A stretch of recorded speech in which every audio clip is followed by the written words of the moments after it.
Deus faz questão de demonstrar a sua soberania sobre a escolha que estabeleceu sobre a vida de Jeremias.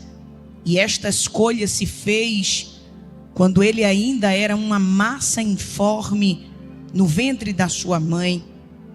Pois em palavra que assegurava a sua chamada e a sua escolha, Deus falou com Jeremias e disse: antes que eu te formasse no ventre da tua mãe, eu já tinha te escolhido e já tinha te separado para algo específico.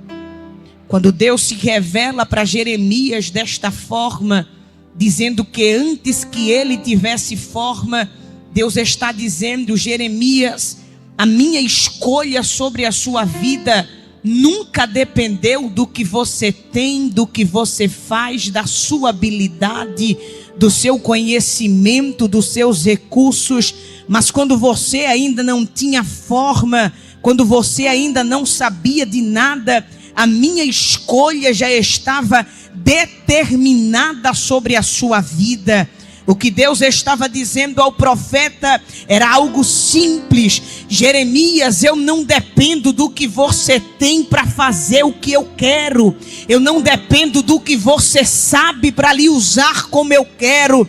Mas antes que você tivesse qualquer coisa que justificasse a minha escolha sobre a tua vida, eu já tinha te escolhido e te separado para algo específico. É como se Deus estivesse dizendo ao profeta: meu é o querer e meu é o efetuar também.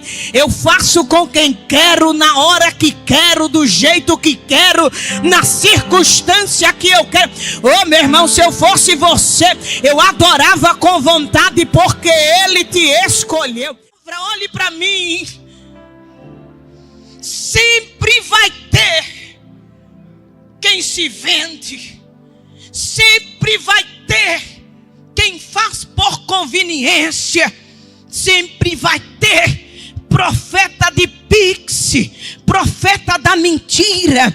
Mas o que alegra o meu coração é que em todo tempo, em todas as gerações, sempre tem alguém comprometido com a verdade de Deus e com a sua palavra. Você compreende isso? Levanta-te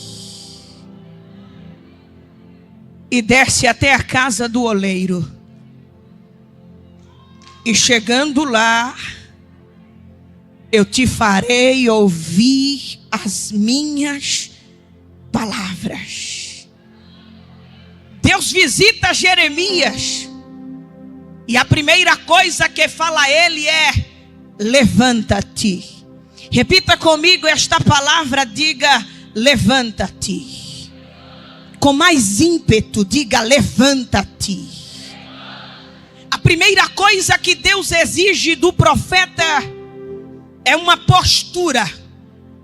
Jeremias, se levante, se coloque de pé.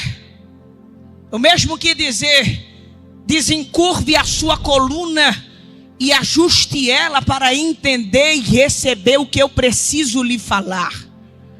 O que Deus estava dizendo ao profeta era: eu não me revelo a quem está desaposturado.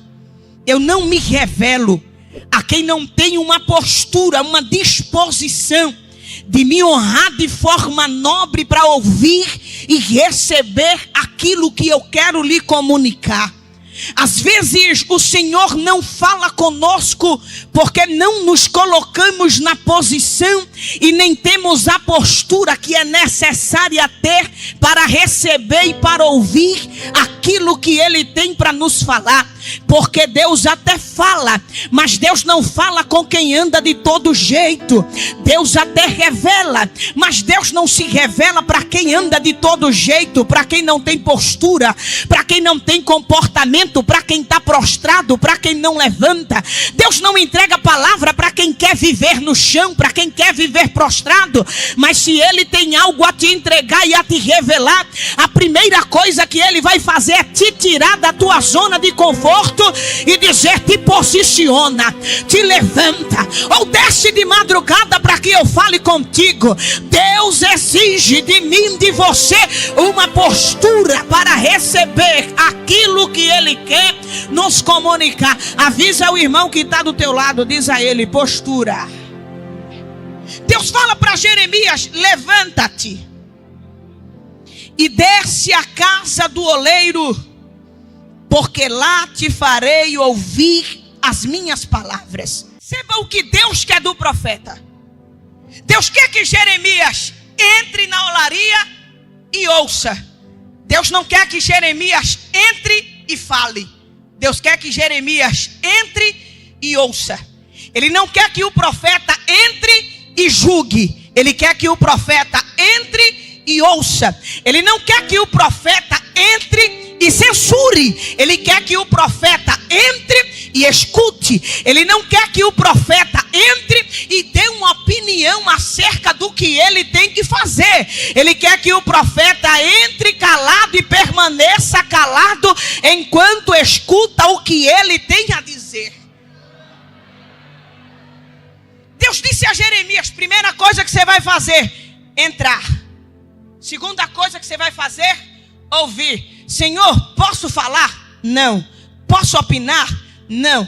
Posso dar somente uma ajudinha? Não. É somente entrar e ouvir. Jeremias disse: está certo. E ele completa e diz: eu fui até a casa do oleiro e percebi algo interessante, que quando cheguei lá, o oleiro estava trabalhando sobre as rodas. Olha que coisa interessante está acontecendo aqui.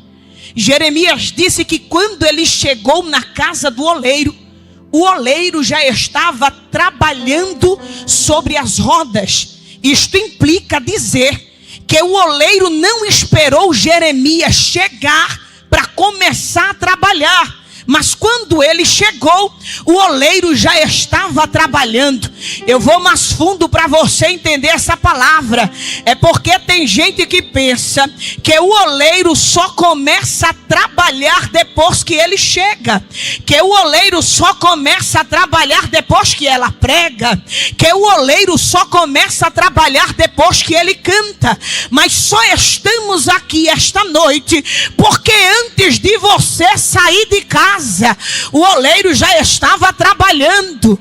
Antes de você chegar neste ambiente, o oleiro já estava trabalhando. É porque você não viu, mas para você chegar aqui esta noite, teve que cair 1000 do teu lado, 10.000 à tua direita, mas o oleiro estava trabalhando e dizendo: nenhuma seta vai alcançar, nenhuma seta vai tocar, ela vai chegar lá. Só se você tem convicção de que o oleiro está trabalhando, eu vou deixar você adorar enquanto ele trabalha.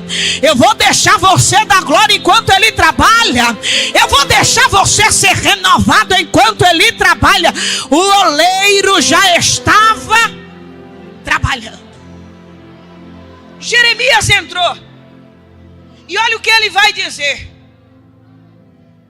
Que quando ele desce, quando ele entra, o oleiro já estava trabalhando sobre as rodas.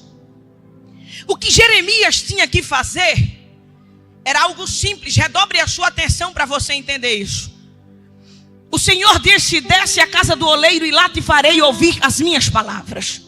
Jeremias diz: quando eu cheguei lá, o oleiro já estava trabalhando. Ele já estava dedicado às suas obras. O que Jeremias tinha que fazer era ver o que o oleiro fazia. Não a obra-prima, mas o que o oleiro estava fazendo como a obra-prima. Deixa eu melhorar isso aqui. Jeremias não tinha que olhar para o barro.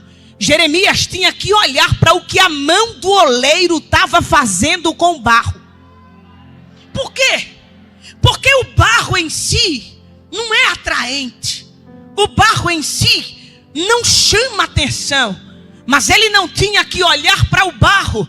Ele tinha que olhar para a habilidade do oleiro em dar forma e contorno a algo que não é atraente e que não chama a atenção de ninguém. Ele não tinha que olhar para o barro, ele tinha que olhar para o que a mão do oleiro fazia. Porque se a gente olhar para o processo, a gente desiste, a gente vai embora. Mas se a gente olhar a forma que Deus está trabalhando, se a gente olhar a forma que Ele pega no barro, que Ele amassa o barro, que Ele dá forma, dá contorno, dá postura, que Ele vai contornando, vai trabalhando, vai levantando, e aquilo que não tinha utilidade passa a ganhar utilidade. O problema é porque a gente quer olhar para a matéria-prima, mas não é a matéria-prima que dá resultado. O que dá resultado é a mão do oleiro. O que dá resultado é os feitos da mão de Deus. Ei, se tu olhar para a pessoa, tu desiste, mas se tu vê o que Deus está fazendo na vida da pessoa, a tua fé é outra. Se tu olhar para aquele homem hoje, tu desiste, mas o oleiro te trouxe aqui para dizer: eu dei jeito em você, eu dei forma para você, eu coloco alguém na minha mão também. Ele ainda sabe trabalhar com aquilo que ninguém quer. O vaso quebrava, o oleiro levantava, ele quebrava. O oleiro investia, ele quebrava. O oleiro trabalhava, ele quebrava. O que surpreende Jeremias não é o fato do vaso quebrar. O que surpreende ele é o oleiro querer continuar trabalhando naquele.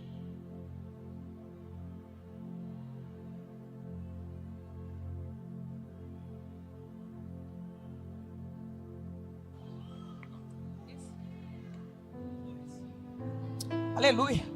O que surpreende ele é exatamente isso.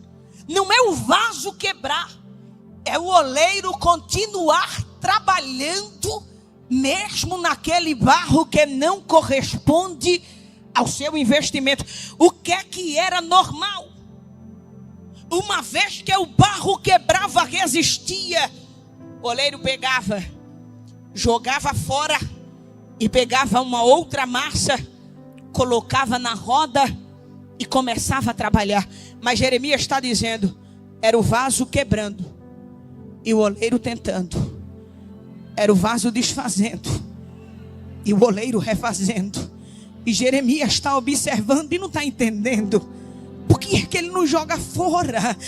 Olha o arsenal da estante dele, como está cheio. Tem barro melhor, tem barro que corresponde. Mas por que é que ele insiste tanto em trabalhar nesse que está na roda?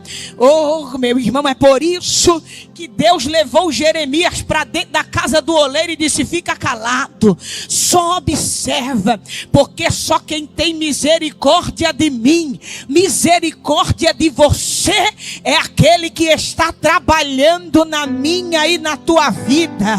Alegre a sua alma esta noite, porque o teu oleiro te trouxe aqui para dizer: tu não corresponde, mas eu vou continuar trabalhando na tua vida. Tu tá fugindo da minha chamada, mas eu vou continuar trabalhando na tua vida.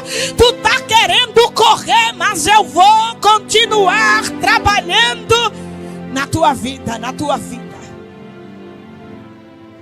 Ele diz: como o vaso que ele fazia se quebrava.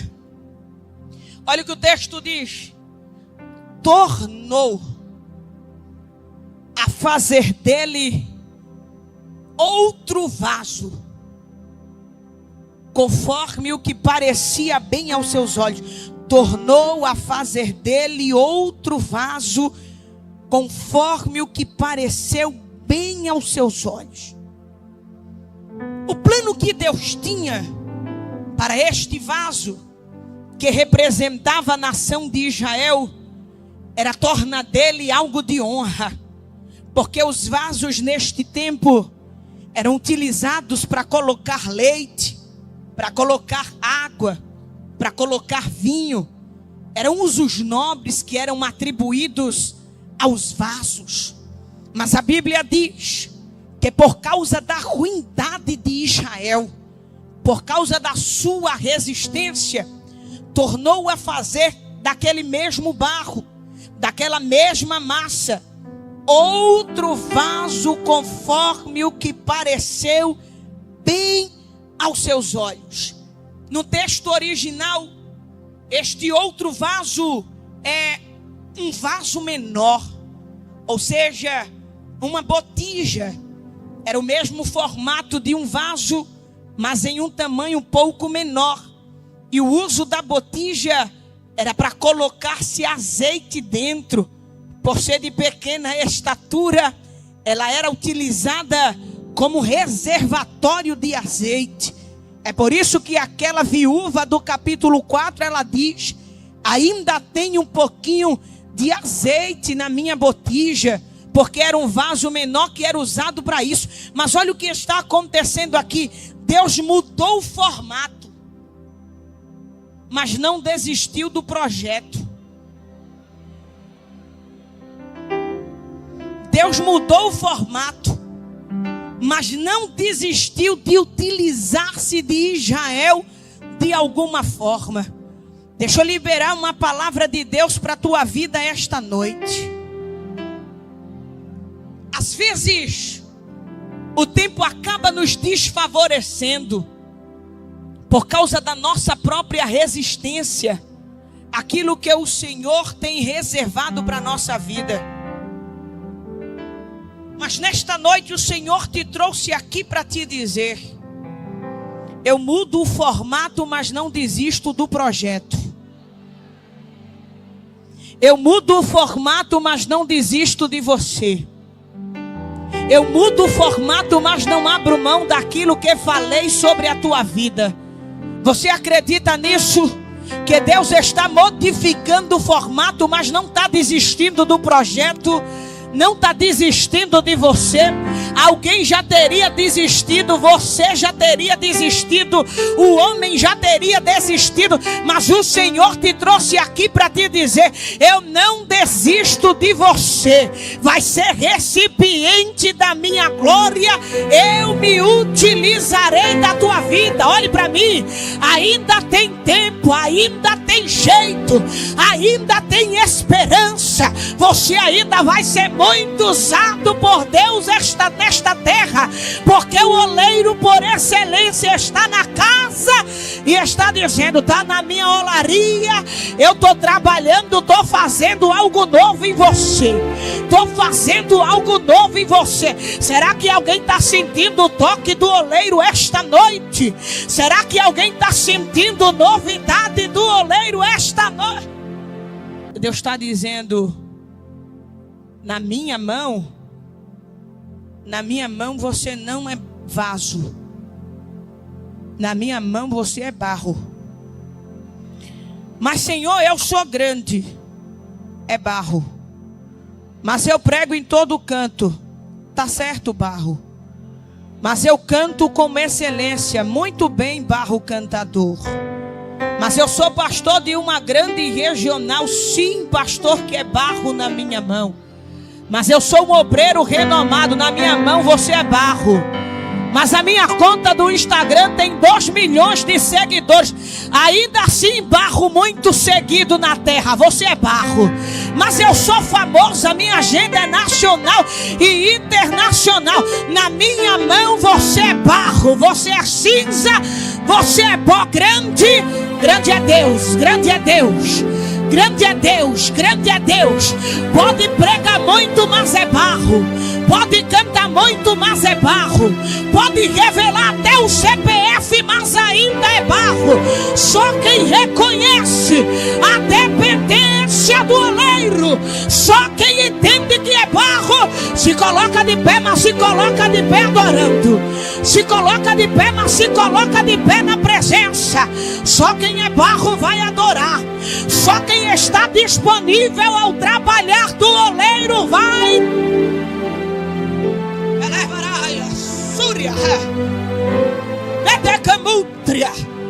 Me escute.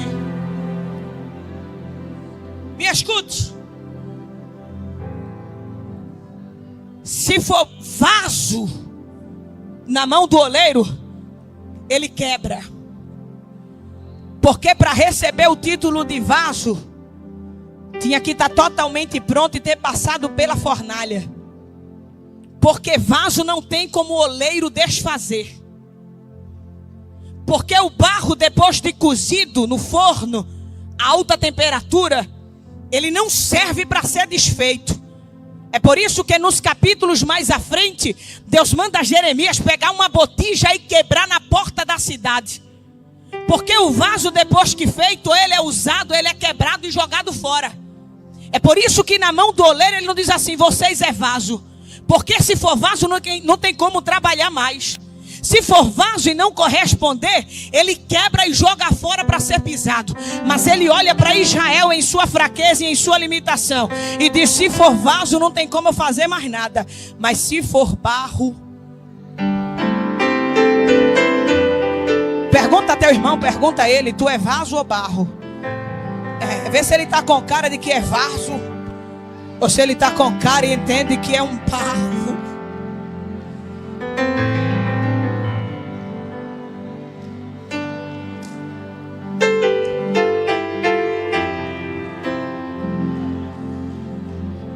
Mas eu tenho 50 anos de crente, irmã. Tu é barro. Porque a olaria esconde muita coisa. Vez ou outra a gente quebra mesmo, irmão. A gente se desfaz na mão do oleiro. A gente não acorda tão crente como deveria acordar. Mas se for barro, o oleiro já começa a trabalhar, a preparar a roda. Já começa a pisar, a roda começa a trabalhar. Aí ele pega você, todo quebrado, desmontado, e começa a contornar, começa a dar forma. A olaria esconde muita coisa. Porque só o oleiro sabe quantas vezes a gente se desfez e se quebrou. E por que estamos aqui esta noite? Porque a gente até quebrou, mas quebrou na mão do oleiro. E quando quebra na mão dele, ele refaz, ele restaura, ele levanta, ele renova, ele enche. Ergue a súria. Elevará. Eu sinto o trabalhar de Deus esta noite. Eu vejo a roda dele trabalhando e ele dizendo: ainda tem jeito para você. Se ele deu jeito em mim, que era uma rebelde descompromissada, ele tem jeito para você. Deixa eu te dizer, aquele menino está na mão do oleiro, aquele marido está na mão do oleiro, aquela esposa está na mão do oleiro. Porque assim como o barro na mão do oleiro, sou eu,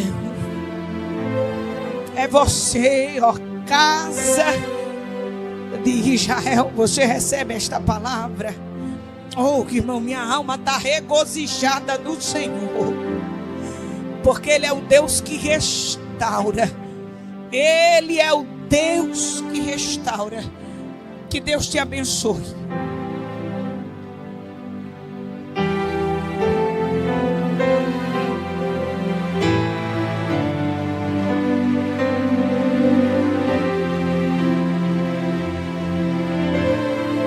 Deus te abençoe.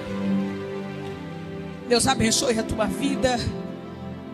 Deus abençoe a tua casa. E nunca esqueça que quando você chegar no lugar mais alto desta vida, no mais alto patamar ministerial, financeiro, o que for, ainda assim você é como um barro na mão do oleiro. Só quem é barro levanta a mão, adora, faz festa, aplaude, glorifica, porque Ele não desiste de você. Que Deus abençoe em nome de Jesus.